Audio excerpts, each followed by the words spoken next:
Assalamualaikum warahmatullahi wabarakatuh.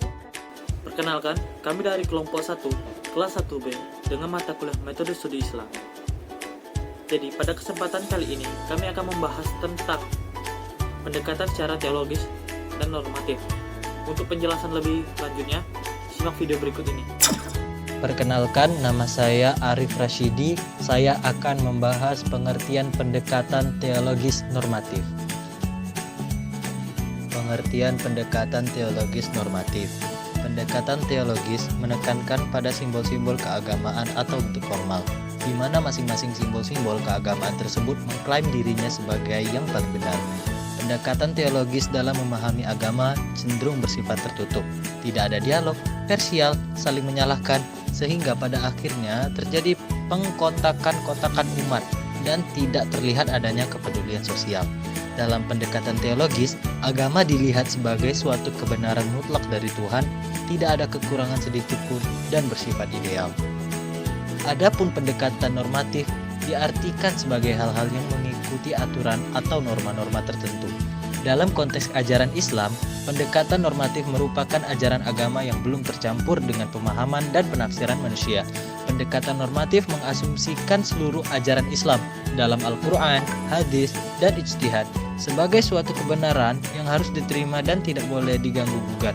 Pendekatan normatif lebih melihat studi Islam dari apa yang tertera dalam teks Al-Quran dan hadis. Berdasarkan pemaparan mengenai pendekatan teologis dan pendekatan normatif, maka pengertian pendekatan normatif teologis adalah upaya memahami agama dengan menggunakan kerangka ilmu ketuhanan yang tidak bertolak dari suatu keyakinan bahwa wujud empirik dari suatu keagamaan dianggap yang paling benar bila dibandingkan dengan elemen lainnya. Secara umum, ada dua teori yang dapat digunakan dengan pendekatan normatif teologis, yaitu 1. Hal-hal untuk mengetahui kebenaran yang memerlukan pembuktian secara empirik dan eksperimental. 2. Hal-hal yang sulit dibuktikan secara empirik dan eksperimental. Kenalkan, nama saya Eli Alvita, saya pemateri kedua, dan saya akan melanjutkan pembahasan materi selanjutnya, yakni teologi Islam suatu tinjauan historis. Teologi sebagaimana diketahui membahas ajaran-ajaran dasar dari suatu agama. Setiap seorang ingin menyelami seluk-beluk agama secara mendalam. Perlu mempelajari teologi yang terdapat dalam agama yang dianutnya. Mempelajari teologi akan memberi seseorang keyakinan-keyakinan yang berdasarkan pada landasan kuat, yang tidak mudah diombang-ambing oleh peredaran zaman. Lahirnya pemikiran-pemikiran ulama di bidang teologi yang berimplikasi pada pembentukan peradaban umat Islam dicatat oleh sejarah. Dalam sejarah Islam, khususnya dalam perkembangan teologi Islam di dunia Islam dibagi ke dalam 3 periode atau zaman, yang mana dalam setiap zaman teologi Islam tersebut memiliki karakteristik atau ciri-ciri sendiri yang membedakan antara hasil pemikiran teologi zaman yang satu dengan yang lainnya. Zaman tersebut meliputi zaman klasik 650 sampai 1250 Masehi, zaman pertengahan 1250 sampai 1800 Masehi, dan zaman modern 1800 dan seterusnya. Perkenalkan, saya Risidik, saya akan melanjutkan materi berikutnya.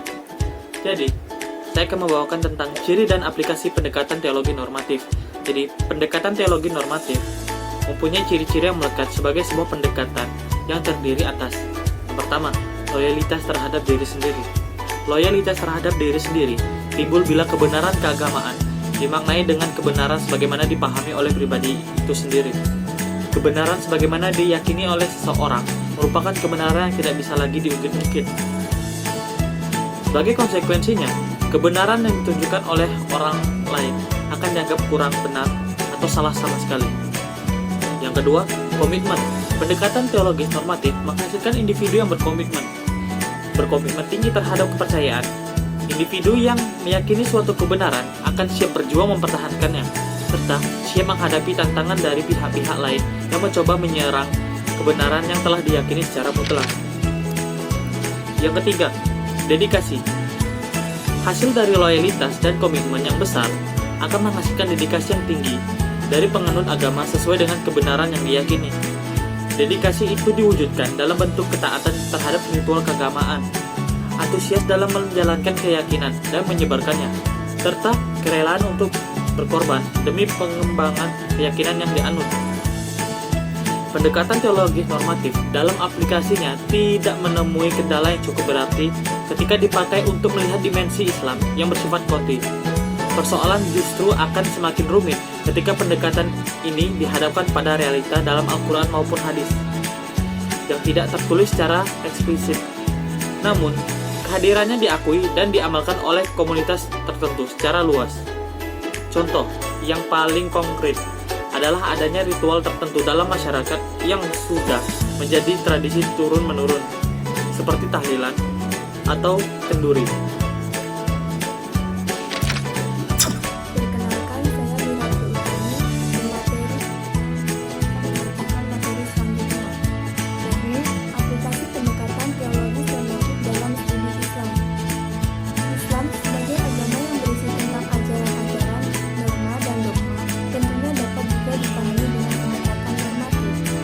Adapun sebagai domain atau wilayah dan tema dalam studi Islam melalui pendekatan normatif, yakni ada dua domain penting. Yang pertama, wilayah teks asli Islam atau the original text of Islam, yaitu Al-Quran dan Sunnah Nabi Muhammad yang otentik. Pendekatan ini dapat diaplikasikan pada wilayah ini dengan berbekal bantuan bahasa sebagai instrumen untuk memahami makna dan ajaran yang terkandung di dalamnya. Yang kedua, pemikiran Islam merupakan ragam menafsirkan terhadap teks asli Islam, yakni Al-Quran dan Sunnah Nabi Sallallahu Alaihi Wasallam. Dapat pula disebut hasil ijtihad terhadap teks asli Islam, seperti tafsir dan fikih. Selanjutnya, implikasi pendekatan normatif dalam studi Islam. Pendekatan normatif ini akan berimplikasi dan memiliki pola pemikiran dan pemahaman keagamaan Islam yang bersifat absolutely absolute. Pola pemikiran keislaman model ini selalu memandang bahwa ajaran agama seluruhnya bersifat tauqifi. Unsur wahyu lebih dikedepankan ketimbang akal. Bahkan hal-hal yang dicurigai sebagai produk akal cepat-cepat disebut sebagai bid'ah. Dan 20 bid'atin dolalah fi annar, atau seluruh barang baru yang dimasukkan dalam agama adalah bid'ah atau mengada-ngada. Dan setiap yang mengada-ada dalam beragama adalah menyesatkan. Sedangkan hal-hal yang menyesatkan selalu akan membawa ke neraka. Dengan demikian, unsur ta'abudi lebih digarisbawahi daripada unsur ta'akuli. Begitu juga yang biasa disebut-sebut sebagai tuatiyah lebih utama daripada zaniyah. Para penganut pola pikir keagamaan yang bercorak absolutely absolute ini teguh dalam bersikap, tidak luas dalam berkomunikasi dan bergaul dengan sesamanya. Pola pikir Islam model ini sangat rigid, kaku, dan tidak mengenal kompromi. Para pemangku model pemikiran ini selalu mengambil jarak sejauh mungkin dari campur tangan dan intervensi orang lain, apalagi penganut agama lain. Hampir-hampir semboyan yang digunakan adalah right of or wrong is my concern. Mereka merupakan dimensi kesejarahan, tarifiah, atau historisitas pemikiran keagamaan.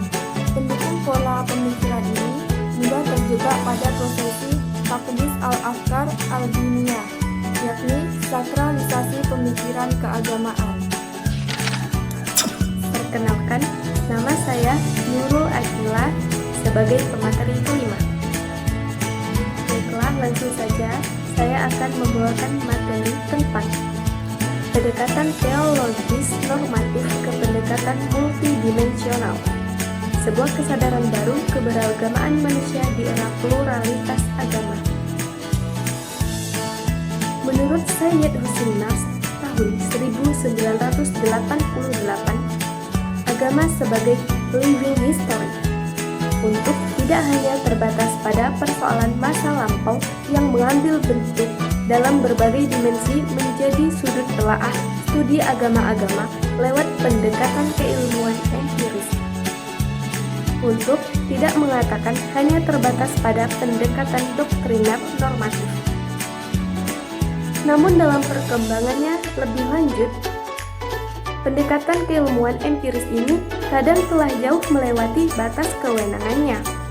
Teori-teori yang muncul dari pendekatan sosiologis dan psikologis sebagai contoh, mengarah pada cara pandang yang bersifat projeksionis, yakni suatu cara telaah yang melihat agama tidak lain dan tidak bukan adalah fenomena sosial belaka, sehingga kehilangan nuansa kesakralan, kesucian, serta normativitasnya.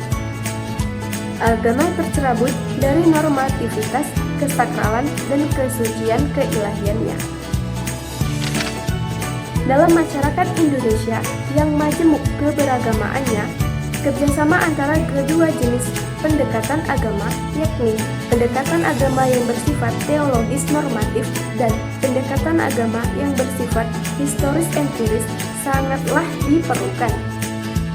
Jika dalam rangka peringatan 100 tahun Parlemen Agama-agama Sedunia, masyarakat agama di Indonesia berbulat tekad untuk mengintensifkan studi agama lewat pendekatan keilmuan yang bersifat multi dan interdisipliner, maka hal demikian memang sudah matang waktunya dan sudah lama pula dinanti-nanti oleh banyak pihak. Hasil-hasil kajian keilmuan tersebut sedikit atau banyak akan dapat berkontribusi untuk menopang dan memupuk harmonisasi dan kerukunan hidup antar umat beragama di Indonesia, yang di dalamnya belum terdapat penalaran pemikiran manusia. Kehadiran teks-teks yang ditulis oleh intelektual atau ulama kenamaan di bidang tertentu dalam Islam juga tak kalah pentingnya, terutama ketika ditemukan justifikasi dari kedua teks suci tersebut terhadap sebuah ritual. Perkenalkan, nama saya Cynthia Nanda Febrianti. Saya akan membawa pembahasan tentang kelebihan dan kekurangan pendekatan teologis normatif. Satu kelebihan, melalui pendekatan teologis normatif, seseorang akan memiliki sikap teguh terhadap agama yang diyakininya sebagai sesuatu yang benar, serta tidak memandang dan meremehkan agama lain. Melalui pendekatan ini, seseorang akan memiliki sikap fanatik dan kecintaannya yang dalam terhadap agama yang dianutnya. 2. Kekurangan, A bersifat eksklusif. Orang-orang yang memahami Islam dengan pendekatan teologis normatif akan menutup diri dari kebenaran yang dibawa orang lain. Namun, demikian, jika sikap eksklusif ini hanya berkaitan dengan masalah tauhid, maka hal itu bukan menjadi suatu kekurangan. B. Dogmatis. Dogma adalah pokok-pokok ajaran yang harus diterima sebagai hal yang baik dan benar, tidak boleh dibantah dan tidak boleh diragukan. C. Tidak mengakui kebenaran orang lain. Hal ini karena adanya anggapan bahwa yang diyakini adalah sesuatu yang paling benar dan yang tidak sama adalah sesuatu yang salah. Sekian dari presentasi kelompok 1. Lebih dan kurangnya mohon dimaafkan. Kami akhiri dengan mengucapkan salam. Assalamualaikum warahmatullahi wabarakatuh.